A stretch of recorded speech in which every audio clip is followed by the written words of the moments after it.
8h22, notre débat. Ce matin, radicalisation, sommes-nous aveugles? C'est évidemment la question que l'on pose.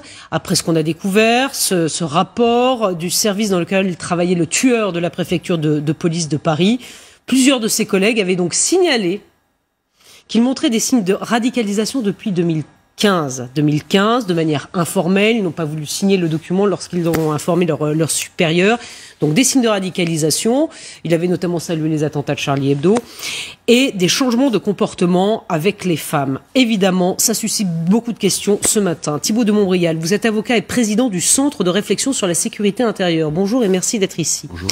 Rocco Contento, secrétaire départemental Paris Unité SGP Police. Merci d'être là. C'est une grosse défaillance, on est tous d'accord pour le dire, dans notre lutte antiterroriste. Tout à fait.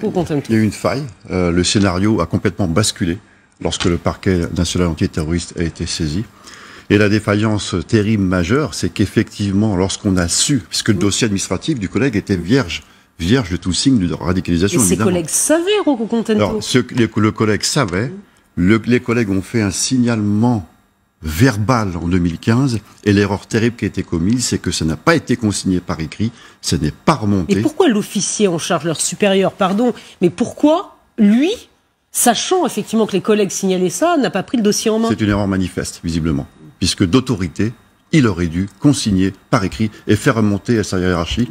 C'est problématique et on n'en serait pas là aujourd'hui. Moi, je voudrais aussi avoir votre commentaire sur ce rapport du député Éric Diard qui dit qu'il y a encore, parce que il y a encore 15 à 30 personnes dans la police qui auraient ce type de profil. Alors moi, je n'aurais pas de chiffres, mais il y a une difficulté, c'est que, personnellement, nous, on a été parfois confrontés à des collègues, souvent des agents de sécurité, qui sont rentrés dans l'administration. C'était flagrant, basique. On a vu tout de suite que le profil, il ne s'en cachait pas. La difficulté, ce sont ces personnes qui se tapissent, comme vous dites, dans l'administration, puisqu'ils sont habilités, il y a ce qu'on appelle la taquia, à vous mentir, à se dissimuler, à ne pas forcément être barbu, à adopter un comportement complètement occidental. Et ces personnes-là, qui sont des cellules qui peuvent être dormantes depuis longtemps, sont très difficilement identifiables. Et à l'instant, Christophe Castaner dit qu'il souhaite des signalements automatiques. Mais oui, tout à fait. Maintenant, il faut passer au signalement automatique. Pour cet homme-là, comment mieux détecter les radicalisés? L'auteur de la tuerie bénéficiait donc de l'habilitation secrète de défense, qui donne lieu à une enquête tous les 5 ans.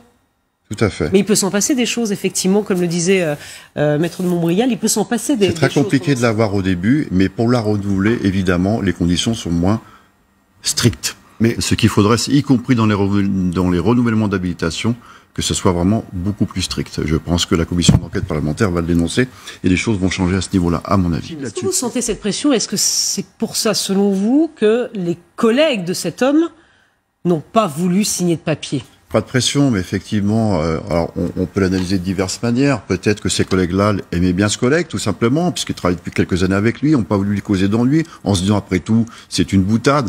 C'était pas une boutade, c'était grave ce qui a été dit. Et je pense qu'aujourd'hui, on n'en serait pas là si effectivement ils avaient rendu compte et que tout avait été consigné et remonté à la hiérarchie. Une petite chose, moi je voudrais dire, on tire à boulet rouge sur la direction des renseignements de la préfecture de police.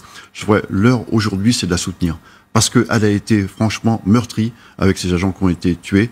Et j'ai une pensée pour cette direction-là et tous ces agents aujourd'hui. Bien sûr, évidemment, on a une pensée. Nous avons effectivement, vendredi matin, nous étions avec les agents qui reprenaient le travail dans des conditions extrêmement difficiles. Demain, il y a une cérémonie à 11h en hommage aux collègues aussi. On n'oublie pas, évidemment, tous ceux qui subissent. Retrouvez toute notre actualité sur videopolice.com, la chaîne YouTube d'Unité SGP Police.